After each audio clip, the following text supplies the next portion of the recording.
Hey guys, in this video I will show you how to convert video to audio in Inshot. Alright, let's begin. So, in order to convert a video to audio in Inshot, you have to follow these steps. First, launch the Inshot app on your device.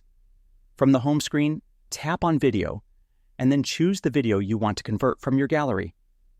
Once you've selected your video, tap on the check button to load it into the editor. After the video loads, tap on the audio icon in the toolbar at the bottom of the screen. Then, select Music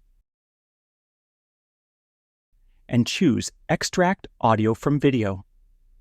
When prompted, select the same video from which you want to extract the sound and tap the check button again. Now preview the extracted audio to make sure it sounds right. If you're happy with it, tap the check button once more, and Inshot will extract the audio from your video. Once the extraction process is complete, tap on the Save or Export button to save your audio file. And that's it. So that's basically how you can convert video to audio in Inshot. And that's it for this video. If you found this helpful, consider subscribing and giving this a big thumbs up. Thanks.